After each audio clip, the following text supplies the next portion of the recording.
এসো গোড়া দাদা, এসো।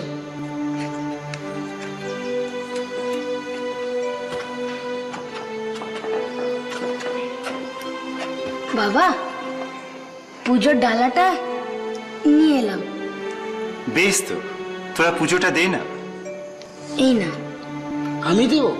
হ্যাঁ, নাও। তোমার নাম কি? গোরাচাঁদ মিত্তির। আর গোত্র? বিশ্বামিত্র। এসো এসো আমার সাথে এসো। মা, মা গো, ভদ্রমশাই এই পুজোটা একটু দিয়ে দিন আমার। শোভনন্দ বাবু, কি বামাই কাকে সাথে করে নিয়ে এসেছি? আসলে ওর জন্যই আমার এখানে আসা। বড় দুঃখীও, সংসারে ওকে কেউ দেখে না, তাইও ঘর ছেড়ে চলে এসেছে। এই নাও ধরো। আমাদের গায়ে কালীতলা এসে খুব কাঁদছিল গো। আয়। তা ওর জন্য কি এমন প্রয়োজন হলো আপনার, সে তাও আবার আমার কাছে? আসলে আপনারা তো আমাকে জানেন, গোড়ার মতো দুঃখী মানুষকে নিজের ঘরে রাখবো, দুবেলা খেতে দিতে পারবো, তেমন সামর্থ্য আমার নেই। তাই অনুগ্রহ করে যদি মন্দিরে ওর দুবেলা অন্নভোগের ব্যবস্থা করে দেন, তাহলে ও খেয়ে বাঁচে। এ আর এমন কি কথা, মন্দিরের প্রসাদ তো ও পেতেই পারে।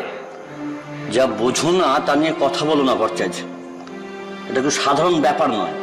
প্রসাদ খাওয়া আর দৈনন্দিন অন্নভোগ গ্রহণ করা এক কথা নয়, সবকিছুতে একটা নিয়ম কানুন আছে নাকি? আসলে সর্বানন্দ বাবু, এই ব্যাপারটা আমাকে একবার নায়েব মশাইকে জানাতে হবে। তার অনুমতি উপর নির্ভর করছে সবকিছু। আপনি চাইলে সব হয় পুরোহিত মশাই। আপনি এভাবে আমার বন্ধুকে ফিরিয়ে দেবেন না। ও যে একা, কেউ দেখে না ওকে। বলছো? বেশ, তাহলে আমারও কিন্তু একটা শর্ত আছে। যদি তুমি পালা গানের আসর মাতাতে পারো, তাহলে আমি তোমার কথা রাখবো। যেমন করি হোক, ওই নায়েব মশাইকে আমি রাজি করাবই। বেশ, আমি তাহলে বড় মাকে বলবো আমি যেন আসর মাতাতে পারি। আর বড় মা যদি চায়, তোমার কথা তোমায় রাখতেই হবে। আমার যা হয় হোক, কিন্তু আমি আর শ্বশুর ঘরে যাব না।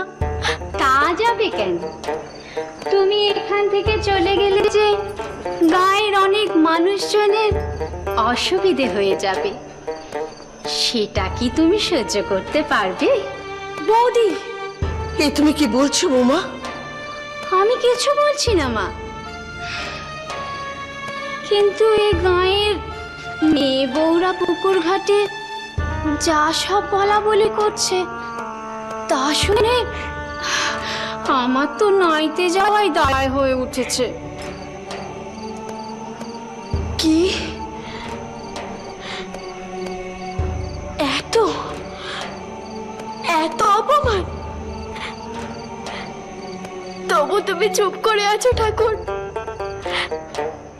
এত ডাকি তোমাকে, তুমি কি আমার দিকে চাইবে না? তুমি কি পাষাণ?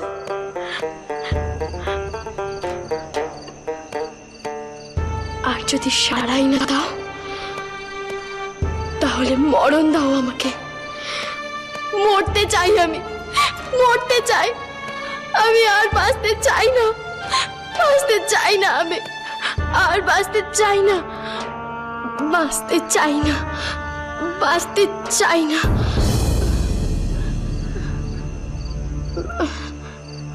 বাঁচতে চাই না, বাঁচতে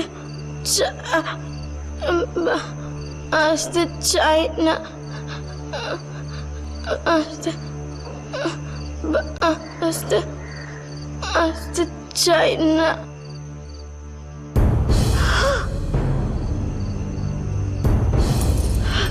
সরো সরো সরো, কি হলো তোর?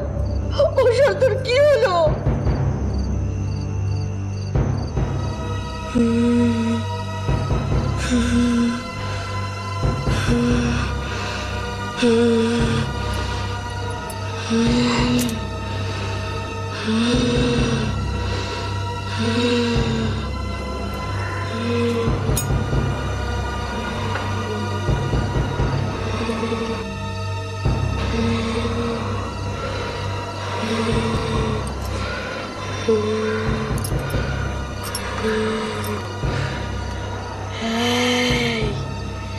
এই বউ, ওই কোণে একটা জবা গাছ পুঁতে দে। সরো, ও সরো, তুই কি বলছিস? জবার মালা এনে পড়া আমাকে, আমাকে পড়া। জবার মালা এসব কি বলছে সরো? পড়া, জবার মালা, জবার।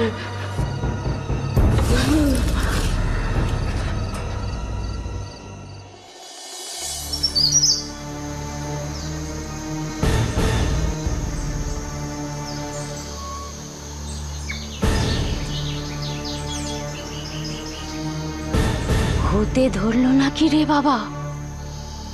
তাহলে তো সর্বনাশ। তাহলে না কোনোদিন আমার গলাটাই না টিপে ধরে। ব্যাপারটা ব্যাপারটা আর একটু বাঁচিয়ে দেখা দরকার। ইয়ে শর্মা, আমি একটু তোমার পাশে বসবো? ওমা, তুমি অমন করে কেন বলছো বৌদি? এসো এসো, বসো আমার পাশে, এসো।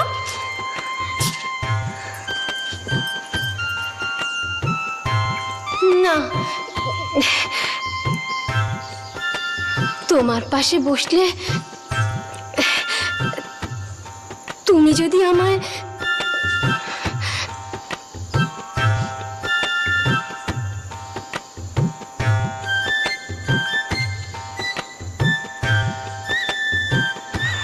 কি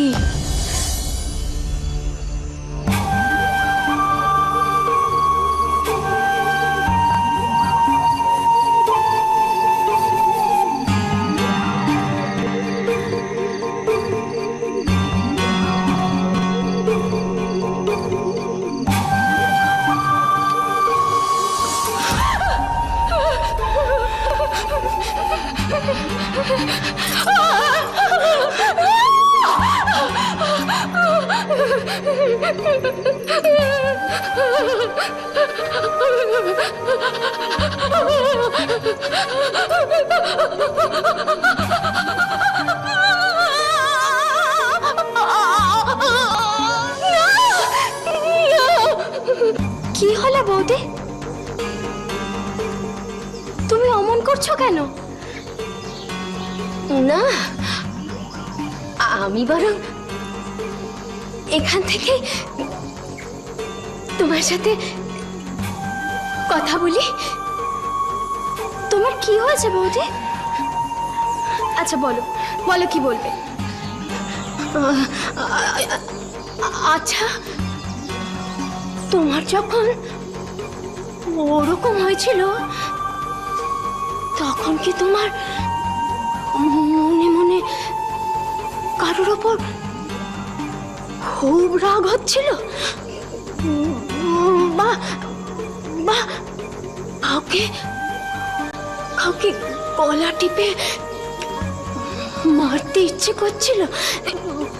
মা মা কাউকে কাউকে খুন করতে ইচ্ছে হচ্ছিল। ভাই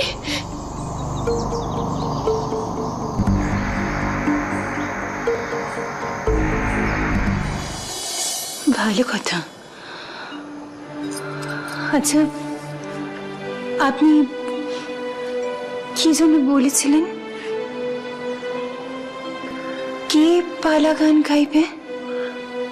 আগে বামা, ওর পুরো নাম বামাচরণ চট্টোপাধ্যায়, আটলাগাঁয়ের সর্বানন্দ চট্টোপাধ্যায়ের পুত্র। বামা, এই নামটা আমি রাজা বাবুর মুখে বোধহয়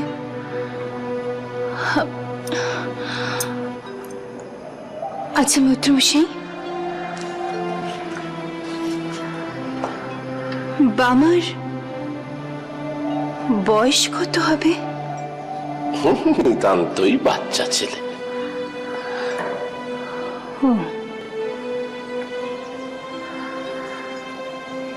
তাকে আপনি দেখেছেন?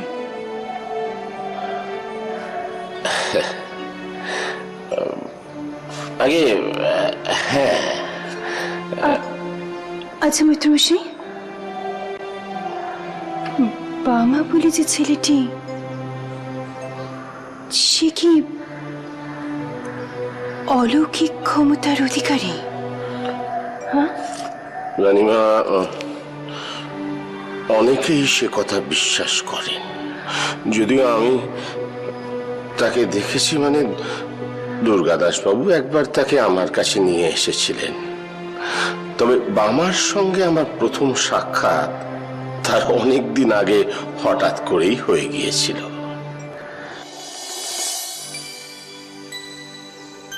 এতে অবাক হবার কি আছে?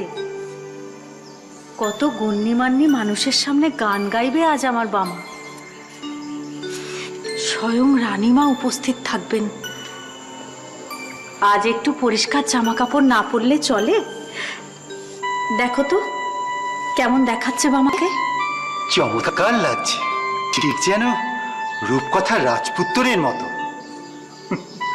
রূপকথার রাজপুত্রের মাথায় তো সোনার মুকুট থাকে বাবা, কিন্তু আমার মাথায় তো নেই।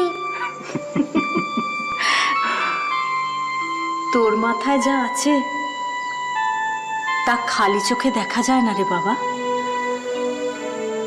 তোর মাথায় অনেক অনেক দামি জিনিস আছে। কি বলতো? কি মা? তোর বড় মায়ের আশীর্বাদ রে, পাগল ছেলে। হ্যাঁ গো, আমরা তাহলে এগোই। যাও বাবা, গান গাইবার আগে মন দিয়ে তারা মাকে ডাকিস।